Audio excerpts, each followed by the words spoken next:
一段时间以来，以美国为首的部分西方国家出于政治操弄需要和意识形态偏见，利用涉疆和涉港等各种借口对中方实施所谓制裁，粗暴干涉中国内政，令各界人士强烈不满。据新华社报道，13届全国人大常委会第29次会议周一下午举行第一次全体会议，听取了全国人大宪法和法律委员会副主任委员沈春耀做的关于《中华人民共和国反外国制裁法》草案的审议结果。外交部发言人赵立坚在周二的例行记者会上介绍，中方之所以考虑审议制定反外国制裁法，正是因为近年来以美国为首的部分西方国家出于政治操弄需要和意识形态偏见，利用涉疆、涉港等各种借口对中国进行造谣污蔑和遏制打压，特别是违反国际法和国际关系基本准则，依据其本国法律对中国有关国家机关、组织和国家工作人员实施所谓制裁，粗暴干涉中国内政。中国政府对这种霸权主义行径予以严厉谴责，社会各界人士纷纷表达强烈义愤。为了坚决维护国家主权、尊严和核心利益，反对西方霸权主义和强权政治，今年两会前后，部分全国人大代表、全国政协委员和社会各界人士提出建议，认为国家有必要制定一部专门的反外国制裁法，为我国依法反制外国歧视性措施提供有力的法治支撑和保障。13届全国人大4次会议批准的全国人民代表大会常务委员会工作报告，在今后1年的主要任务中明确提出，围绕反制裁、反干涉、反制长臂管辖等充实应对挑战、防范风险的法律工具箱。根据有关工作安排，全国人大常委会法制工作委员会认真研究各方面提出的立法建议，总结我国反制实践和相关工作做法，梳理国外有关立法情况，征求中央和国家有关部门意见，起草并形成了《中华人民共和国反外国制裁法》草案，并于4月举行的13届全国人大常委会第28次会议对此进行了初次审议。常委会组成人员普遍赞成制定反外国制裁法，同时也提出了一些完善性的意见建议。全国人大宪法和法律委员会根据常委会审议意见和各方面的意见，对反外国制裁法草案做了修改完善，依法向13届全国人大常委会第29次会议提出了审议结果报告和草案2次审议稿。此前，针对来自外部的无理攻击和制裁，中方先后对美国一贯持反华立场的参议员卢比奥·克鲁兹、长期抹黑新疆的德国人郑国恩，以及欧洲议会人权分委会、德国莫卡托中国研究中心等实体与个人进行反制裁。外界注意到，相关反制裁手段主要还是通过行政命令。此外，去年9月和今年1月，商务部出台不可靠实体清单规定和公布阻断外国法律与措施不当域外适用办法，二者均被认为是构成我国现阶段应对外国滥用制裁手段和长臂管辖、维护国家安全和利益的重要举措。对外经济贸易大学国家对外开放研究院教授熊礼立向深圳卫视记者表示，行政法规相比于法律来说，无论是从效率角度还是执法权威角度出发，或多或少会打一些折扣，所以制定反外国制裁法势在必行。虽然商务部呢已经出台了相关的2部法规，但是呢，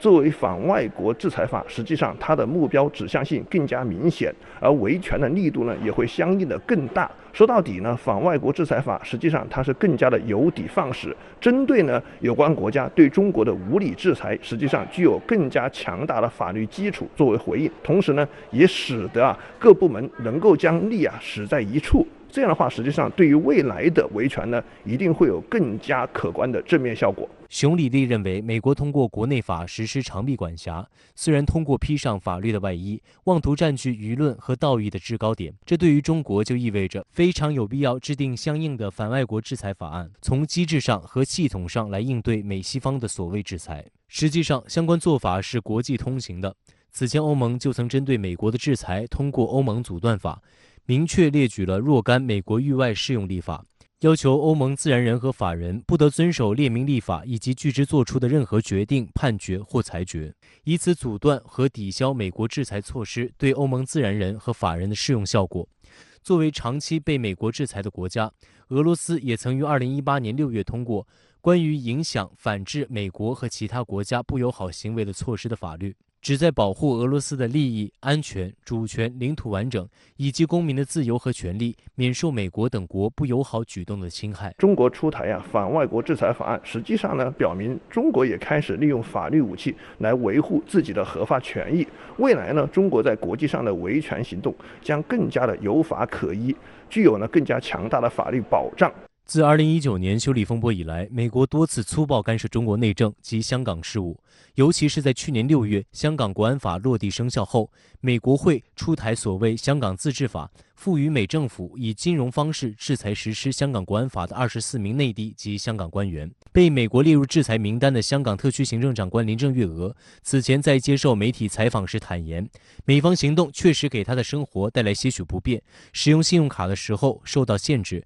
平时只能使用现金。但他同时也表示自己在美国没有资产，也不向往去美国，所以对美方发起的所谓制裁并不惧怕。在周二举行的記者會上，林鄭月娥代表特區政府對全國人大常委會審議制定反外國制裁法表示支持。特區政府係有呢一種親身嘅體會，針對呢啲被制裁嘅行動，所以我哋係非常之歡迎，亦都係支持國家去制定一個反外國嘅制裁法，讓到日後嘅反制裁嘅工作呢係有法律嘅依據。所謂以其人之道還治其人之身。我認為任何維護國家主權尊嚴同埋核心利益嘅中國人都應該有呢一種義憤填膺嘅立場。另據香港大公報報道，香港特區保安局局長李家超周一表示，西方國家的所謂制裁是徒勞無功的，只會暴露他們無理的霸權主義。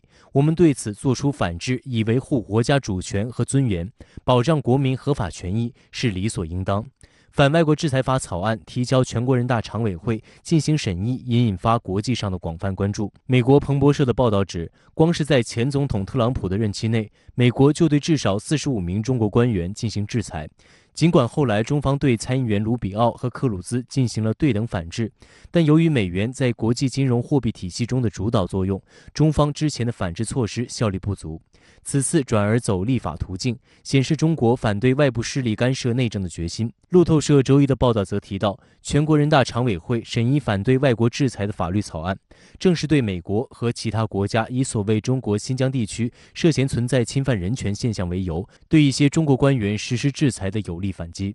新加坡聯合早報的報道則指出，自2020年起，中國已用行動表明將強化反制美國的法律途徑，利用法律武器發揮一定的震懾作用。反外國制裁法一旦通過，意味着中美戰略競爭進入法律戰。中美之間這樣一種競爭呢，說進入法律戰呢，可能呢並不準確。畢竟呢，中方實際上是通過這種法律方面的立法也好、執法也好，更多的來維護自身的合法權益。中方呢並不希望用所謂的法律武器來追求自身合法國家利益邊界之外的東西，和美方呢利用法律大棒對其他國家進行干涉、行使霸權之時是有本質的區別。因此呢，從這個角度來說，並不能簡單的說未來中美競爭進入法律戰的階段，只能說呢，在未來的中美競爭當中，中國呢也開始使用法律武器來維護自身的合法權益。好的，相關話題來連線外交學院國際關係研究所所長曲博。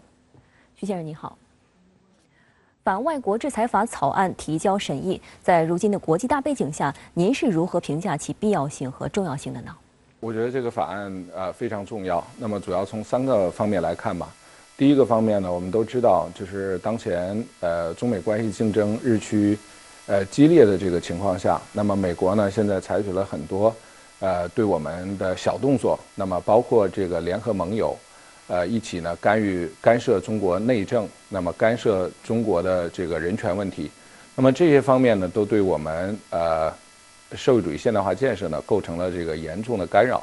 所以通過這樣的法律是非常重要的，這是第一個方面。第二個方面呢，就是通過這個法律制定和通過這樣的法律呢，也是維護中國的主權、安全和發展利益的重要舉措。那我們都知道。那麼我們現在開始已經開啟了建設社會主義現代化國家的新征程。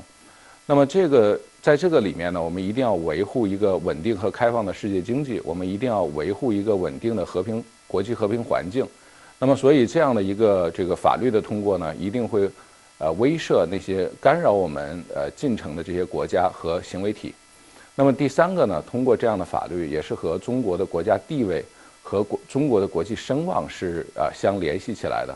那么今天呢，中国经过40多年的改革开放，我们已经稳居世界第2大经济体的地位，并且有望呢很快在综合国力方面也取得快速的这个发展。那么所以呢，就是中国已经不再是40年前、100年前，或者是200年前的积贫积弱的这个中国。那么我们已经不再是受这个西方国家这个想制裁就制裁的这个情况。所以通过这样的法律呢，是非常必要的。那么以目前的一些制裁为例，您觉得相较于行政手段，反制裁立法将起到什么样的作用呢？我们之前呢，无论是去年通过的这个确定的这个实体清单，然后包括今年通过的反对国外制裁法律和措施的这个域外不适当适用的这个办法，那么都是这个行政法规。那么我们现在要把这些行政的法规呢，把它上升到国家意志的层面，那么通过全国人大然后立法来执行。那我觉得这第一呢，就表明了我们坚决反对干涉我国内政、反对这个长臂管辖的坚定决心，而且这也符合我们全面依法治国的这样的这个理念。那么第二个呢，我觉得这个反制裁法呢会有更全面的这个法律措施。那么除了这个实体清单中就是列出的这个实体单位和这个个人，然后包括今年1月反对这个长臂管辖的这个具体措施，那么某种程度上都有一种这个被动印应的这个成分和措施，性质吧。那么我们现在的这个反对制裁法呢，就让我们处于更主动的这个地位，那么能够形成强烈的这个威慑和遏止作用。